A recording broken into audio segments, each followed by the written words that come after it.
नमस्कार, welcome to my channel feast with सुप्रियामध्ये तुमचं स्वागत आहे। आज आपण पुन्हा करणार आहोत कोळंबी। चा रस्सा करू की पुलाव करू? आता पुलाव तर झालाय, मग आता आपण करूया कोळंबीचं सार, ते पण मालवणी पद्धतीने। चला तर मग आपण साहित्य बघूया। सारासाठी लागणारा साहित्य आपण असं याप्रमाणे घेतलं आहे। ही अर्धा किलो कोळंबी घेतली आहे। 2 स्मॉल साईज बटाटे आहेत, ते असे चिरून घेतले। तेल, आपल्या काश्मीरी मिरच्या आहेत, या तिखट नसतात पण याच्याने साराला रंग खूप छान येतो। त्याच्यानंतर आपल्याला ओलं खोबरं लागणार आहे, अर्धा वाटी ओलं खोबरं आहे। लसूण एक 6 ते 7 पाकळ्या आणि एक अर्धा इंच आलं। त्याच्यानंतर तसंच लाल तिखट लागणार आहे। 2 चम्मच धणे लागणार आहेत आणि आपल्याला लागणार आहे कढीपत्ता फोडणीसाठी। कांदा हा आपल्याला वाटपात लागणार आहे, आपण हा कांदा जो आहे तो वाटपात टाकतो। त्यानंतर मीठ चवीनुसार, हळद, जिरे, मोहरी आणि अर्थातच कोकम, याला आमसुलं किंवा कोकम म्हणतात। चला तर मग आपण रेसिपीकडे बघू। खोबरं खवून घेतलं तरी चालेल, त्याच्या चकत्या करून घेतलं तरी चालेल, त्या मिक्सरला आपण बारीक करणार आहोत। आणि आपण ह्यापूर्वी काय करायचंय, याच्या आधी सगळ्यात आधी काय करायचंय, गरम पाणी करायचंय। गरम पाण्यामध्ये ह्या मिरच्या ज्या आहेत याची देठं काढून याला गरम पाण्यामध्ये भिजत ठेवायचंय आणि तसंच गरम पाण्यामध्ये आपल्याला धणे पण भिजत ठेवायचे। एक 10 मिनिटं तरी आपल्याला ते भिजत ठेवायचे। आणि मग काय करायचंय, मिक्सर घ्यायचंय, त्याच्यासाठी ओलं खोबरं, लसूण, आलं, या भिजवलेल्या लाल मिरच्या त्या भिजल्या की फुगतात, धणे आणि हा कांदा, हे आपण मिक्सरला बारीक करून घ्यायचंय। चला तर मग आपण वाटप बारीक करून घेऊया। बारीक करून झालंय तर ते असं लालसर वाटप झालंय, कारण त्या मिरच्या छानपैकी भिजल्या होत्या, धणे पण छान बारीक झाले। हे बघा, वाटप आपलं छान बारीक झालंय। आपण मालवणी आणि कोकणी पद्धतीमध्ये प्राऊनचं सार करणार आहोत, तर त्याचं वाटप असंच असतं। तर चला तर आता आपण फोडणीकडे वळूया।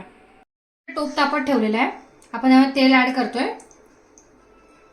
आता तुम्हाला तरी हवी असेल तर तुम्ही थोडं तेल जास्त घ्या, नसेल हवी असेल तर तुम्ही तेल एक पळी घेतलं तरी चालेल। आता यातच आपण कढीपत्ता ऍड करतोय। तेल तापलंय छान,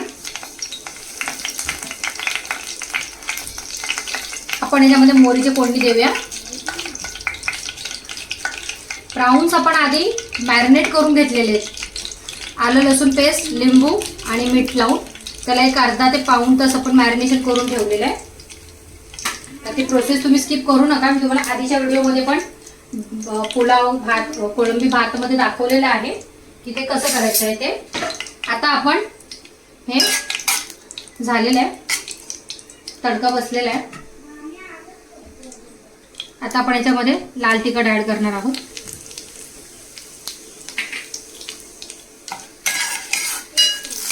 तुमचं तिखट जसं तुम्हाला खायचंय त्याचं तिखट त्याच्यानुसार तुम्ही ते ऍड करा।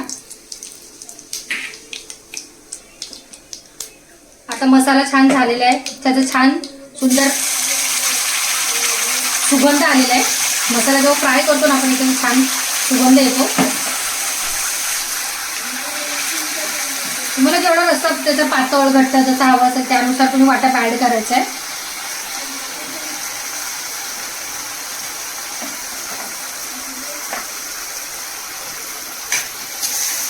आता हे छानपैकी परतून घ्यायचंय। छानपैकी मी परतून घेतले, कारण ते कच्चं असतं ना, ते थोडं त्याला परतायचं तेलामध्ये। आता त्याला छानपैकी तेल सुटलेलं आहे, तेल वेगळं झालेलं आहे याच्यापासून। आता ह्या स्टेजला आपण काय करायचंय, छानपैकी याच्यामध्ये 1 ग्लास पाणी ओतायचं। जसं तुम्हाला जसं त्याच्यामध्ये ग्रेव्ही हवं आहे, पाणी थंड साधं गरम दोन्ही चालेल, तुम्हाला जसं ज्या पद्धतीने ऍड करायचं त्या पद्धतीने तुम्ही पाणी ऍड करू शकता। आणि पाणी ऍड करून तुम्हाला जेवढं कन्सिस्टन्सी हवी आहे, पातळ किंवा थोडंसं थिक किंवा, आणि तुम्हाला रस्सा तुम्हाला थोडासा जाडसर हवा आहे तर तुम्ही त्यामध्ये पाणी कमी घाला। आणि एकदमच पातळ हवा आहे, छान भातावरती गरम गरम भातावरती मऊ लुसलुशीत भातासोबत खायचा तर थोडं पातळ ठेवा। आणि आता ह्या स्टेजला तुम्ही याच्यामध्ये कोथिंबीर ऍड करू शकता, मी नाही करत आहे, तुम्ही हवे तर तुम्ही ऍड करू शकता। हे बघा, छानपैकी त्याचा रस्सा झाला। आता फास्ट गॅसवरती त्याची उकळ काढून घ्यायची आहे। या स्टेजला आपण याची उकळ काढून घेऊया। ह्या पद्धतीचा कुठल्याही प्रकारचं मच्छीचं सार हे असं सेमच बनतं, फक्त त्याच्यामध्ये मच्छी तुम्ही ऍड करायची। बघा, उकळ छान आली आहे, याच्यात तुम्ही बांगडा टाकू शकता पापलेट, हलवा, कुठलीही फिश आहे ती तुम्ही ही उकड काढायची एक. आणि ह्याच्यामध्ये आता मी बटाटे ॲड करते. 2 मीडियम साईज बटाटे ॲड करूया. गॅस फास्टच ठेवायचा आहे.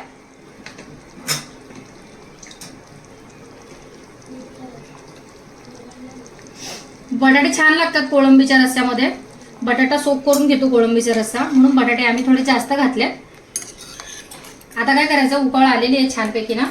आता आपण कोळंबी जी आहे ती मॅरिनेट केलेली ती कोळंबी आता याच्यात ॲड करायची आहे उकळ आल्यानंतर. तर आपण कोळंबी ॲड करूया. ही कोळंबी जी आहे ती मी मॅरिनेट केली होती, तुम्हाला दाखवलं मी मॅरिनेट कशी करायची. पुन्हा एकदा सांगते, कोळंबी आल्यानंतर त्याला धुवून स्वच्छ साफ करायचे. त्याच्यानंतर अर्धा लिंबू स्क्वीज करायचा आहे. त्याच्यानंतर मग आपण त्याला अद्रक, लसूण आणि हिरवी मिरचीची पेस्ट, ह्याची पेस्ट करून लावायची आणि मीठ ॲड करायचं आहे. आणि तिला अर्धा ते पाऊण तास तरी ठेवायचं आहे. ॲटलिस्ट एक 15 मिनिटं तरी ठेवा तुमच्याकडे वेळ नसेल तर. आणि आता ह्या स्टेजला काय करायचं आहे, आपण ही आमसुलं जे आहे कोकम हे ॲड करायचं आहे. हळद आणि मीठ हे आपण ह्या स्टेजला ॲड करायचं आहे. आपण ह्याच्यामध्ये मीठ घातलंच नव्हतं, टाकलंच नाही आहे, मीठ ॲड केलंच नाही आहे. आता हे आपण छानपैकी मिक्स करून घ्यायचं आहे. आणि आता याला मंद आचेवरती छानपैकी होऊ द्यायचं आहे. आता आपण याच्यावरती झाकण ठेवूया आणि एक 15 ते 10 मिनिटं खूप झाली. मंद आचेवर याला होऊ द्यायचं छानपैकी. चला तर मग आपण 15 ते 20 मिनिटानंतर भेटूया. आता 10 ते 15 मिनिटं झालेत. आता आपण बघूया झाकण काढून. एवढा छान सुगंध आलाय झाकण उघडलं. एवढा मस्त झालाय कोळंबीचा सार, तुम्ही बघताय. तरी पण छान सुटली आहे. आणि आता आपलं कोकम पण छान त्याच्यामध्ये ऑब्झर्व झालेलं आहे आणि छान सार झालेलं आहे. आपण गॅस बंद करूया. आणि याला तुम्ही भाताबरोबर गरम गरम भात किंवा भाकरी, तांदळाची, ज्वारीची, बाजरीची, नाचणीची, चपाती याच्याबरोबर तुम्ही त्याचा आनंद घेऊ शकता, स्वाद घेऊ शकता. चला तर मग आपण याला गरमागरम भाताबरोबर सर्व करूया. आपलं सार खूप छान झालं आहे, कोळंबी सार हे बघा. आता आपण त्याला टेस्ट करूया. मी त्याला घावण्यासोबत आणि तांदळाच्या भाकरीसोबत सर्व केलं आहे. मी टेस्ट करून बघते.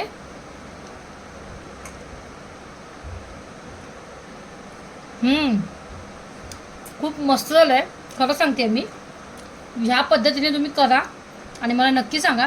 आणि तुमच्या काही ट्रिक्स आणि टिप्स असतील तर मला नक्की कमेंट बॉक्समध्ये सांगा. मी तांदळाच्या भाकरीसोबत सुद्धा ट्राय करते. आय मस्ट ट्राय कोलंबी. हे बघा कशी शिजली आहे छानपैकी ती. हे बघा, यम्मी.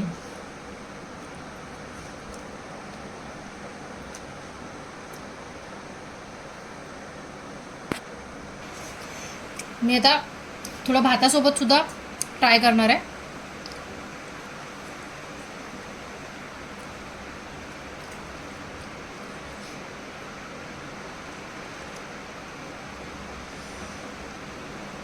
एकच नंबर.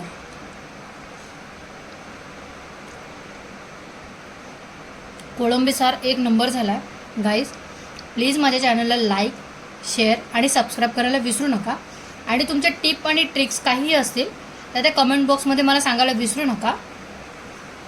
मस्त खा आणि स्वस्त राहा. थँक्यू.